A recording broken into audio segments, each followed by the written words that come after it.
And I'm saying, well, Hal, why don't we just go way out there and just come in straight? He goes, shut up, don't talk to me, I'm concentrating, don't say another word to me. And I went, holy cow, we're in trouble. And so finally he did what I had suggested, and he came in and he lowered the plane, but we still were going too fast, couldn't get the plane down. And it landed probably 2/3 down the runway.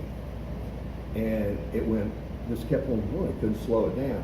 And we went off the end of the runway, through the mud, all the way to the edge of the hill, which dropped over the bank. But we stopped, and we were okay. And the people from the aviation building that was there come running out, and they're already out. They've been watching this for 15 minutes, and they're just clapping and any landing you can walk away from is a good one. So that's my experience, and a few others, I guess, with Hal's flying ability. But that's the type of person he did. He had so much confidence in himself, he could do anything. And at anyone else's risk. Anyway,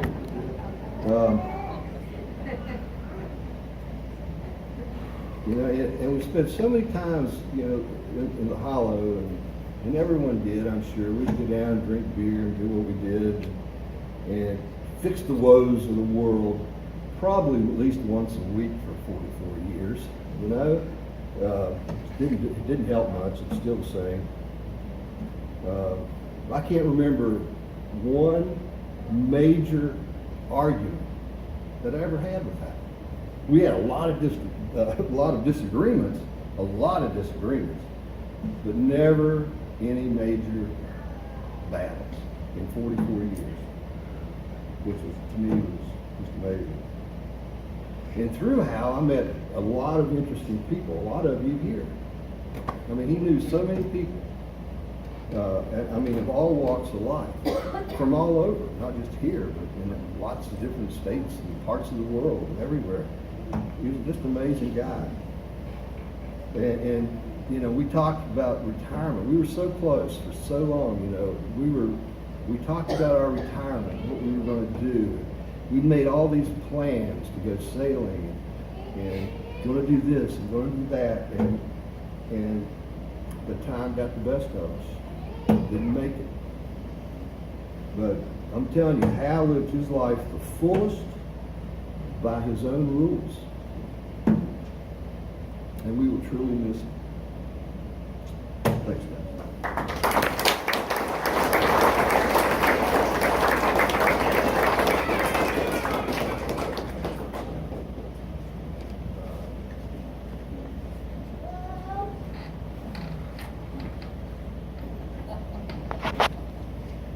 This is my prop.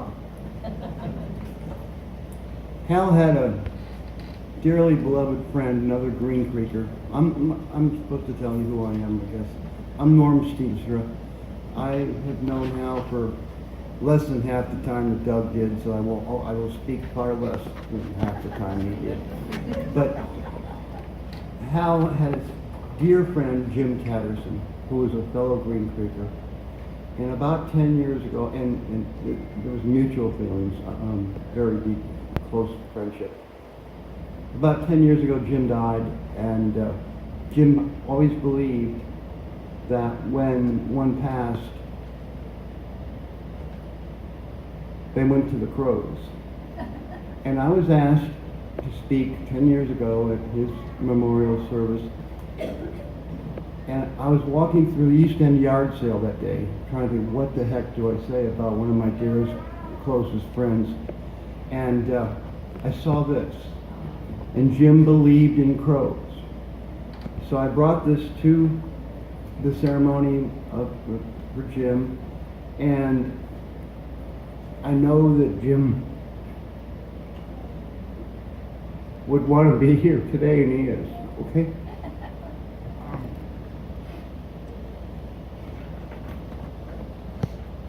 You're going to hear, and you've already heard, what a generous, kind, upbeat, fair, bright guy Hal Weber was.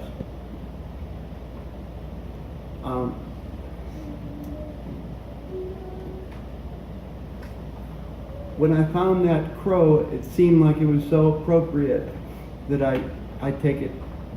And today I was kind of struggling with what do I say about this dear friend of mine that's gone. And I saw something on Facebook that somebody had written, and it said, I struggle to accept that which is no longer here. And I thought, yeah, I'm sick of this. This is like every other month I'm going to something like this, either for family or friends. I think it's our generation, but let's put a moratorium on anybody else for a long time, okay? Let's just do that for our own sanity and sake. Hal was a very talented guy.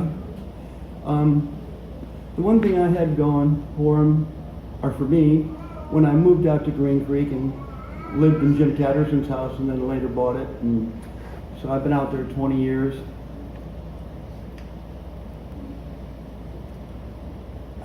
Hal could fix anything. He's one of those Mr.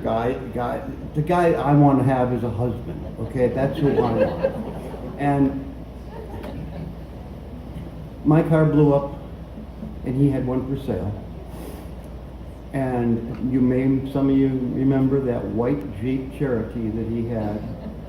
Well, I bought it, and I'm smarter than Hal. Okay, he could fix stuff, but I was smarter because I named that vehicle Hal. And I figured he, being such a sweet, decent guy with talent, would always be there.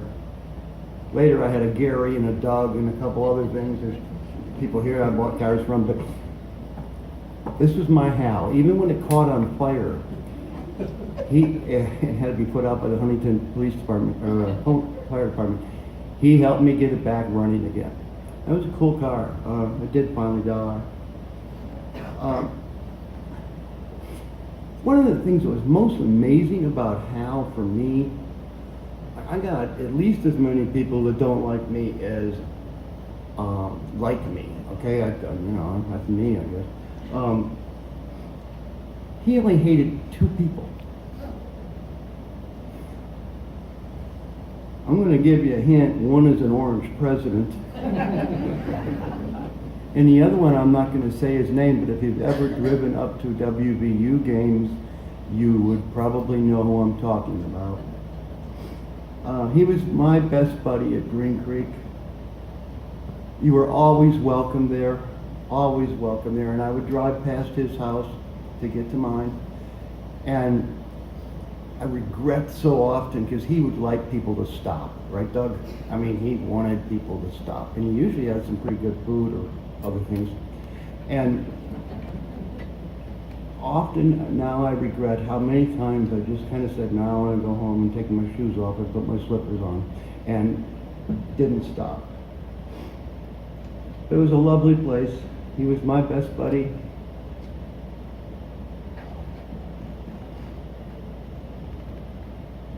And the one thing you could always count on when you left Hal's, which was that you probably had an illegal smile. A really illegal smile. And we're kind of honoring the guy today that was one of the coolest, gentlest, nicest people. And Barb, I am so appreciative that you put this together. You're star of the year for me. But anyway, God bless Hal. I think he's got the Irish whiskey. Jim, are you okay? He was a hell of a guy.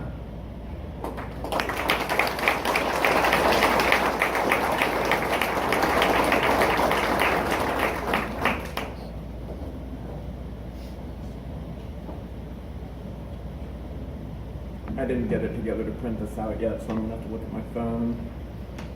My name's Brendan Rainey. I've known Hal since I was a teenager when I went to live with him, but I wrote a little something over the last couple days, kind of in my spare time, and it's not criticism, it's just I like, I'm just gonna read that. I remember the first time that I met Hal. My first thought was that he looked like Cheyenne, but with a beard. I was 16 and I found it very alarming. My early interactions with him were positive. He seemed like a supportive, if sometimes permissive parent, but always well-intentioned and trustworthy and reliable, even if we had to call down to the glass for him, hunting for him sometimes. One less than a year later, I found myself with nowhere to go, and I ended up at Hal's house. He made it clear that there was space for me there, not conditionally, as long as I needed it. It was a humbling act of altruism, driven by empathy.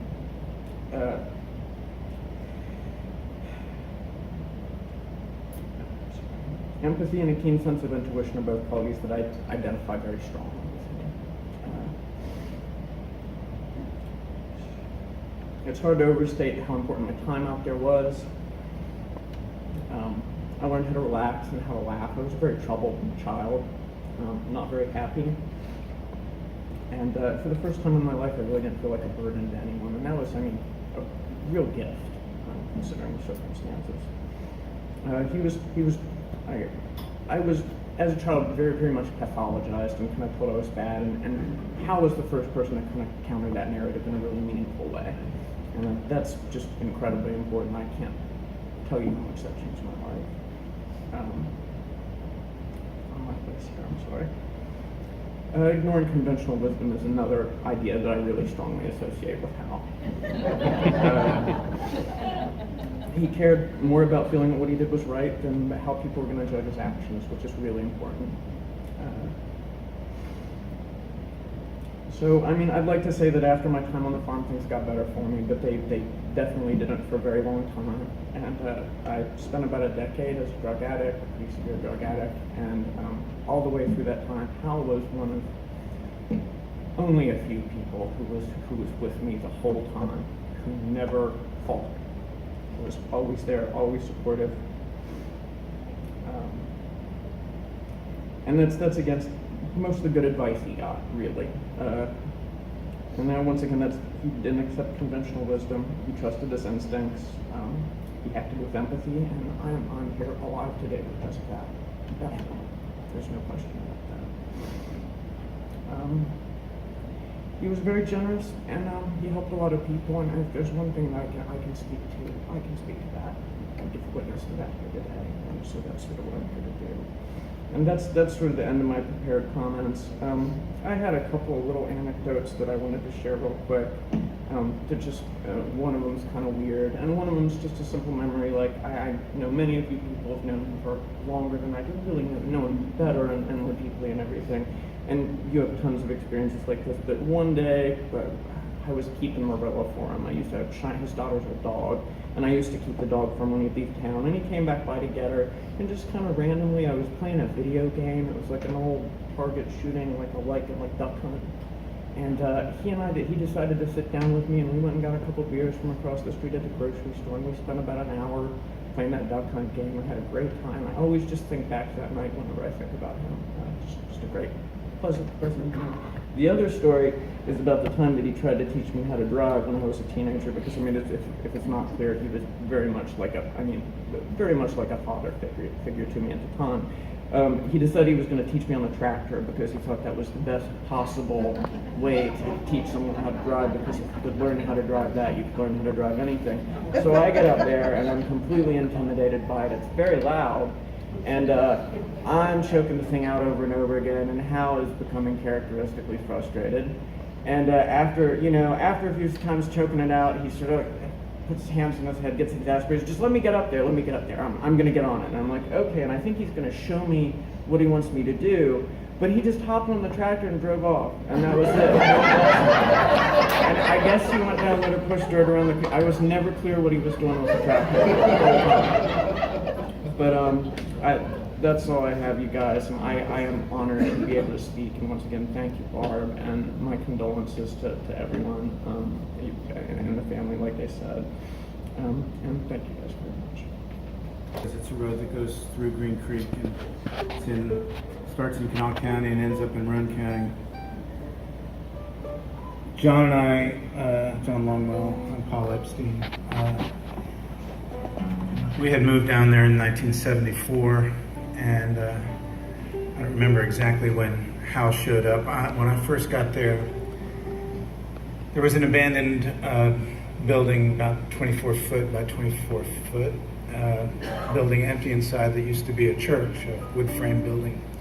And my girlfriend at the time and I, later my wife, moved into this building, got some permission from the heirs and stuff. And people told us that this church had been referred to, it's not its official name, but people called it the Booger Hole Church. And later, as we played music together, we developed a band called the Booger Hole Revival. And we changed that name of that band several years later to the Backroad Travelers. Nobody I've ever met has ever said, "I remember the Backroad Travelers." Everybody remembers the Booger Hole Revival, even if they wouldn't hire us. One of the signature songs that Booger Hole did was one I wrote called Hilltops and Hollers, and I'm very honored that Barbara asked us to sing this. I'll just say very briefly that one of the last times I saw Hal, maybe the last time I saw Hal, was at one of the fundraisers at the Empty Glass for the Environmental Council. And Hal had been losing his memory, at least that was my experience with how his Parkinson's or his brain problems were affecting him. And he didn't seem to recognize me much when I sat down and said hello to him. And he looked at me kind of quizzically for a minute or two, and then he said, "Booger Hole Revival." 1,